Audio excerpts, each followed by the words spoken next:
Hey crafty friends, this is Denise with PaperKraftD. Welcome to my 100-day project video series where I finish one quick paper crafting project every day for 100 days. I'm hoping these videos will inspire you to develop your own daily habit to practice your craft. Even if you only have 15 to 20 minutes, these videos are perfect for you. So if you're looking for ideas, inspiration, and motivation, I hope you join in and maybe even craft along with me. So let's get paper crafting. Okay, so today I was thinking you could make a card using the belt buckle closure that we made yesterday. And of course this, you can remove this like this, but I prefer to just kind of slide it on and off. It's much easier that way. And I really like the way this belt buckle kind of looks on this card with this little tab here. I think it looks kind of cool, but I had an idea for how to use this, and I actually might stretch the making of this particular card over a couple days, and I feel like I need to kind of slow my roll a little bit here, make these videos a little bit shorter. I just got the second of my shingles vaccines and I'm not feeling 100% right now. So this is going to be a little bit, yeah, I'm just going to kind of go with it and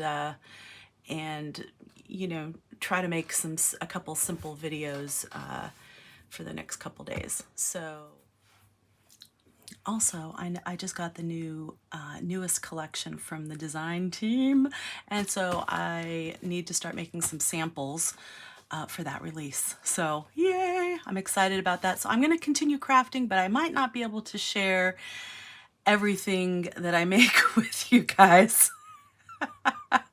right now. So yeah, apologies.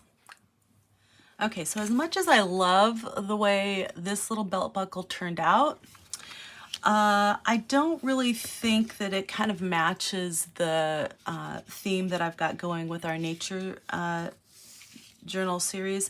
I think more like these colors, with bringing out the oranges and the browns, are gonna work better. So I'm gonna keep these two out. I'm gonna go ahead and make the card, and then we'll make the buckle, you know, depending on what I think is gonna look best with that. Okay, so we'll just keep this aside. Use it for another. All right, so I'm thinking of using this big long die here for the Planner Cards 6. This is number 2228. And I'm just going to cut this in the lighter weight craft cardstock. This is 65 pound board, but I might actually just bring out my scoreboard for this one. Is that at?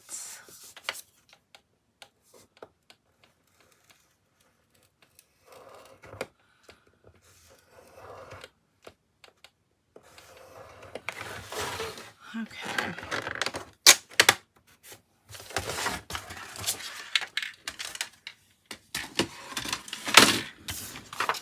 Okay, so if I want to make it this direction, I'll just fold it on the line here.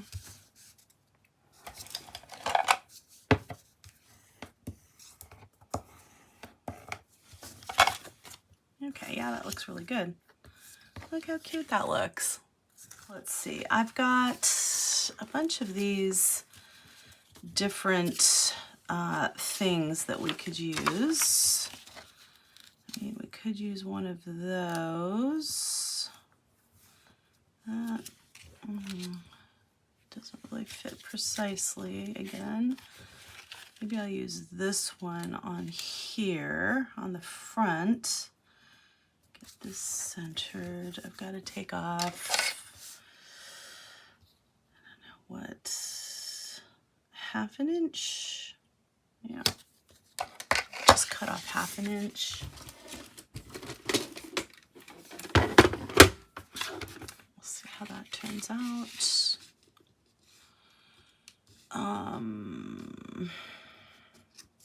That's the thing thing I don't like about this one is that you've got to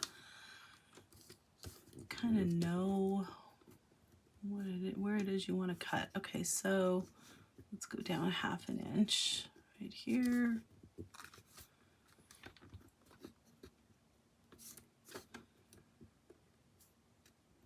More or less, could go up a tiny bit. All right, I'm just gonna cut that off. Let's see, I'll use this one as a guide. Oof, not much. Not snipping much there, am I? No, it's a very little tiny, teeny bit.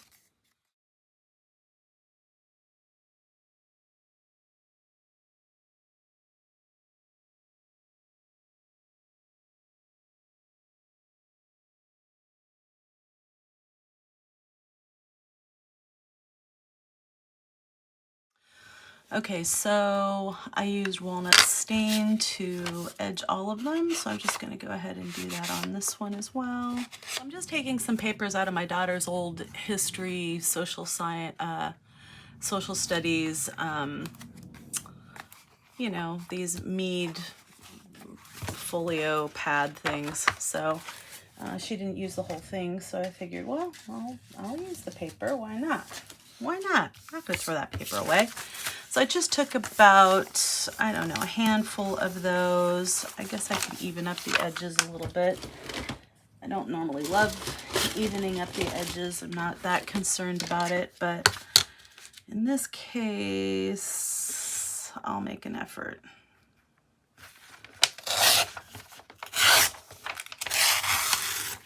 Okay, yeah, that looks pretty good. All right, and then I'm just going to, I think I have 5 sheets here. I'm just going to fold them in half. Let's see.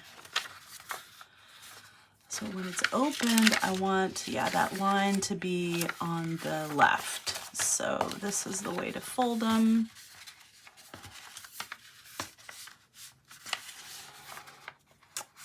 Okay.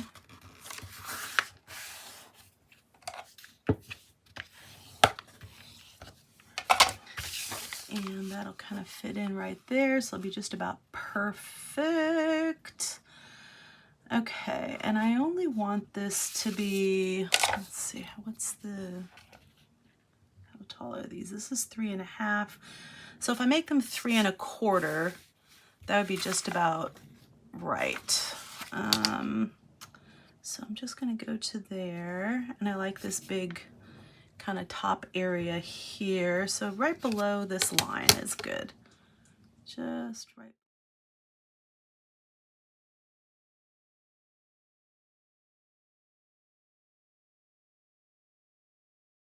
This looks like it has like a 1/2 inch curl in it. So I'm just gonna do the same thing. Okay, so I ended up with this little stack of papers that I'm gonna probably sew right in there. You could glue them, staple them, whatever you want. I also have these 2 little pieces that I'm gonna glue to either side of this. So it'll, you know, it'll look like that when it's all in together, right? Okay, so that's the idea.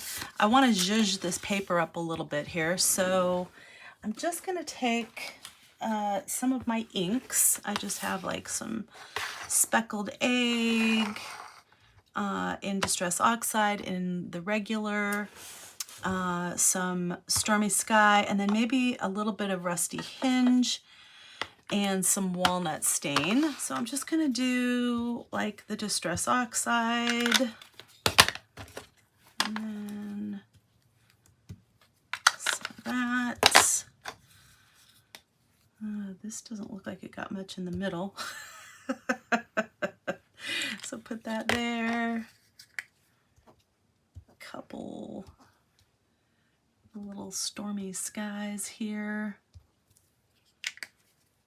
Or speckled egg. And then, I don't know, the Rusty Hinge. Okay.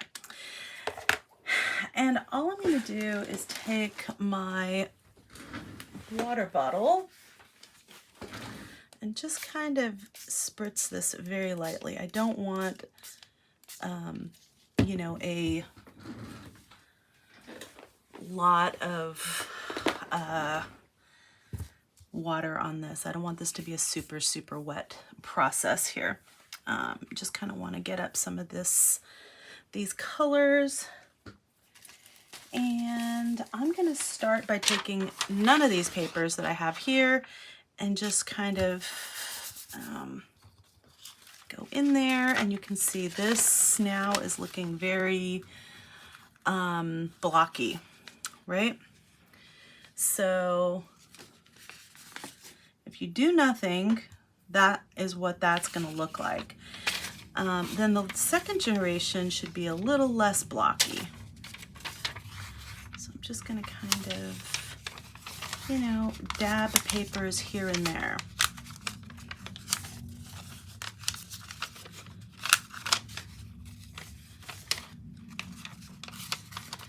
And this is kind of just what I'm getting. You know, I'm just adding a little bit of color to it. I'm not trying to like make it perfect. I'm just trying to add some interesting colors. Okay, this needed a lot more blue, I think. Okay, I'll just grab up what I've got here. And then I kind of get to this point and I start swirling it like this. And then you get this kind of interesting look like that. All right, so I'm gonna do a similar thing again. I feel like I need a lot more blue than I had. I'm gonna make this darker. There we go.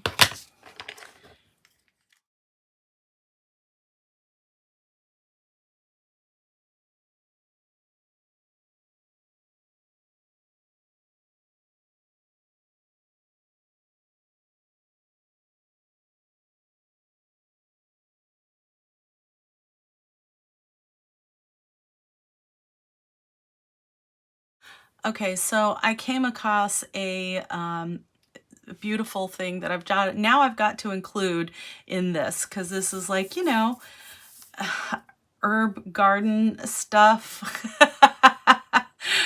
This is my daughter's writing, I guess when she was in high school. That is so funny.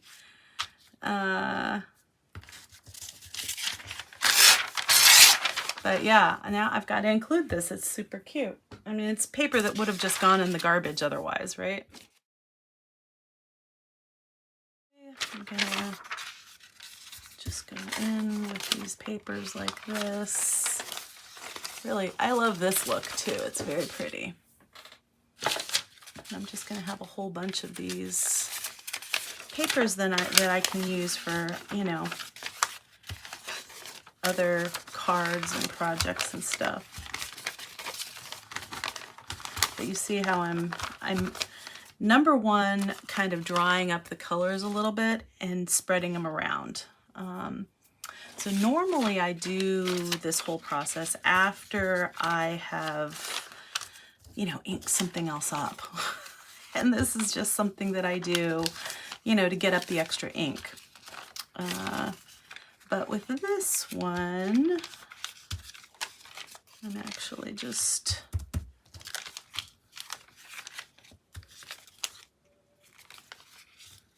enjoying doing this. I think this is cute. Okay. All right, I think I have, that's good on both sides, or good enough. Is there any other sides that need more? I think this one looks pretty good. That one looks really good. This one looks pretty good. Maybe a little bit more right there.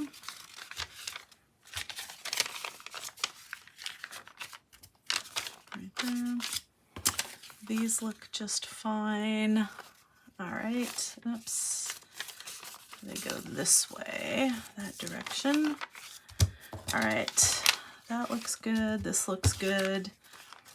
And this one I'm not going to be using in this book because it's a different, you know, kind of method of getting paint, ink up, but you can see it. You can get some cool effects as well, right? And then I have all of these kind of inky background pages now that I can use to cut for other things in this series. I mean, these colors are exactly what we're using with this nature journal series, so pretty much perfect. Okay, so I'm just going to sew this in here with a quick 3-hole pamphlet stitch. So I want to make sure everything's even, like that, and that it's kind of centered in here, top to bottom. All right, that's pretty good. I'm gonna get my pokey tool, and I am just eyeballing this. I'm not trying to make this perfect or anything, but that looks pretty much like centered to me. I'm gonna go down to like right here, and then to like right here. There we go. Now I have 3 holes. And then I'm just going to get my thread. This is some floss in white. 1, 2, 3. Usually three times the height of your little journal is perfect for doing the 3-hole pamphlet stitch. Okay.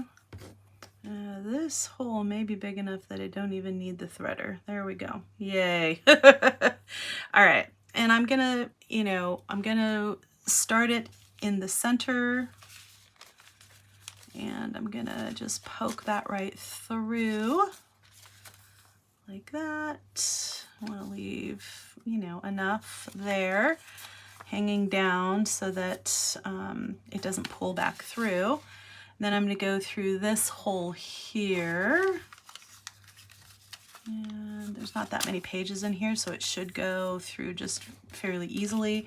All right, here's the tricky part. You want to go back through this same middle hole. So I like pulling this thread taut this way, and that way I'm careful not to poke through this this thread again. Also, this is a blunt, thick needle, so it shouldn't really poke through the thread, but to double check that, I pull on this other side, and as long as it pulls, I'm good to go. Okay, so again, I'm holding this thread down. I'm gonna pull this all the way through like that. I'm then gonna go through this side. And then, all right, the string's naturally going that direction, so I'm gonna go the other direction with this one. Just kind of pull it taut, but not too tight, and then give it a good double knot, like a square knot type thing.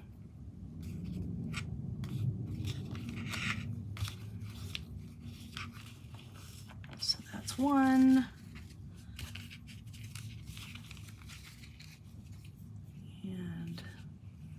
That's 2, and I don't want these strings hanging down below the level of this, so I'm just going to trim them like right there. There we go. That's all there is to that. Okay, so you see we have this sewing detail on the edge, which is consistent with what we've been doing throughout this nature journal series. You know, we have a lot of texture added from stitching, so here we have another example of that. And I like this 3-hole pamphlet stitch because it doesn't add a lot of bulk, and these edges line up perfectly. And it's really very simple to do. You can do it with dental floss, you can do it with any kind of thread that you have from your sewing machine, anything will work, really. So, you know, and then we have this cute little pages that open up that are just have a little bit of interest to them. They're kind of, you know, they're kind of pretty. They're not just plain, but you can still see the lines and journal on them, which I like. I can put this down like that. And you could, you know, add charms to this if you want. I'm not gonna do that for this one. We'll see. I mean, I want to keep everything on here fairly non-bulky because I want this to be able to be used for journaling. And if you add too much bulk, you know, to any of the sides or the middles or anything like that, then it becomes more difficult to actually journal on them. Okay, so now, let's see, I decide which one I want on here. This should be the same size. So, let's see. Is it gonna look good if it goes all the way to the edge like that? If I just center these? Sure, I think that would still look nice. Okay, so I'm gonna go ahead and just glue these in and basically just center them. Oh heck, you know what? I'm glad I figured this out right this second before this dried. See, I couldn't do this with art glitter glue, but I forgot that I wanted to edge these in some of this walnut stain. So I'm gonna go ahead and do that. Let's try this again. Okay, so you can see I put it on. It's not exactly centered. I can move it over. So that's the beauty of using glue stick as opposed to art glitter glue. Right. I'm just gonna take that and burnish that down a little bit. All right, I think that looks pretty good. And I'm gonna do the same thing to this one. Okay, so another thing that's good about the glue is I just put this in and I remembered that I wanted to add, oops. You're not gonna be able to really tell once that's glued back down. I wanted to add this little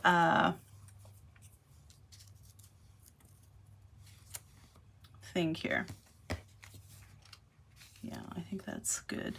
So I'm just gonna add a little glue to this because I wanted to put that thing right over it. All right, so I could leave it at that, but I'm not. I'm gonna get out my mat again, and I'm gonna take some of this walnut stain distress ink, and I'm just gonna spray some on my mat, and it's hard to spray downward, but I'm just kind of getting a good amount on my mat. I probably should have worn some gloves before I started doing this, but I did not. Wipe it off right away. Hopefully that'll work. All right, so and I probably should have done this before I sewed this in here, but I didn't, so whatever. And I'm just gonna kind of dredge these edges through the ink. And this is kind of just a quick way of kind of inking up the edges of some paper that you just kind of want a little distressy. I'm gonna have to go over this side of my table to dredge this part because okay, and you can see I used up every last little bit of that ink, and it might be a tiny little bit, and I got a couple drops there, but that's fine. I'm actually kind of good with that. But you can see how now it's a little wavy on the edges. Just kind of got soaked up some of that ink, kind of unevenly, not in all spots, which I am actually very good with. I love the way that looks. I got a little bit on the back of here, so you know, remember this is water reactive and water solvent, so I'm going to just take off what I can, but I'm not going to stress over having a little bit of ink there. I'll let that dry. All right, I'm really liking the way this looks, but of course now this edging isn't the same as this edging, so I can't really take this off now. It's pretty much dried. I'm going to go ahead and just let's try something, see if it works. I'm going to put the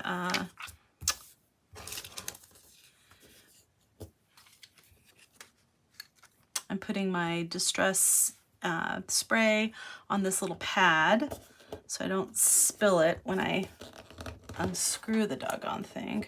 Okay, just gonna take my little really fine brush and kind of, I don't know, add extra ink in some spots.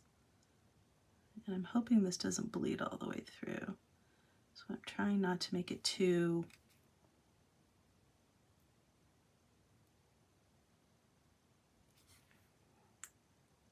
thick.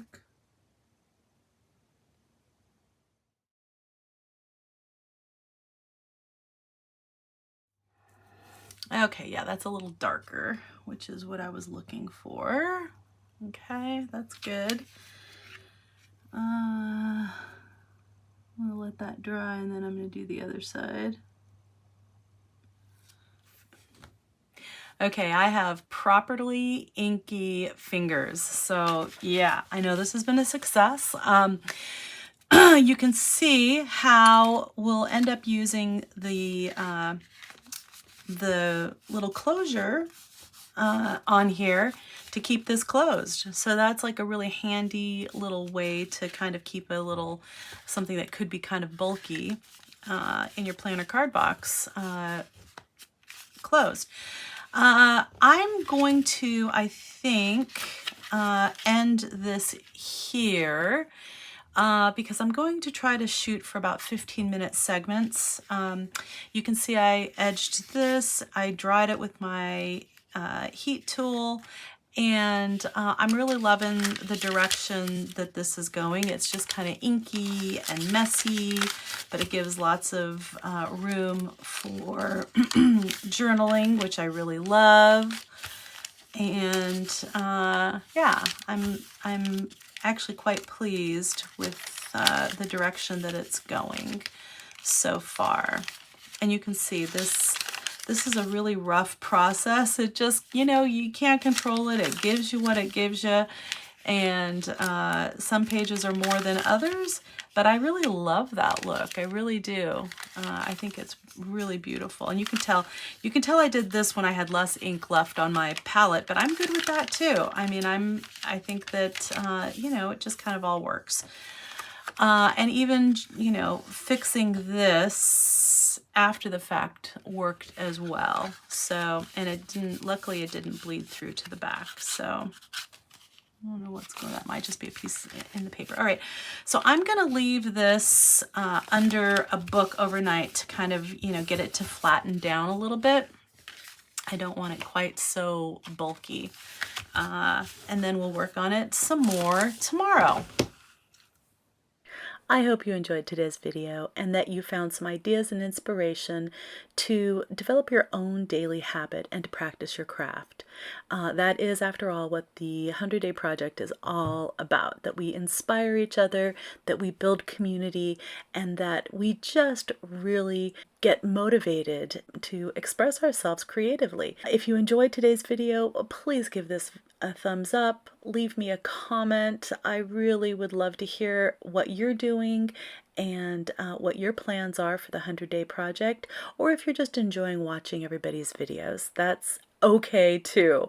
And if you haven't yet subscribed and you enjoy this kind of content, I hope that you do so and that you share my channel with your friends.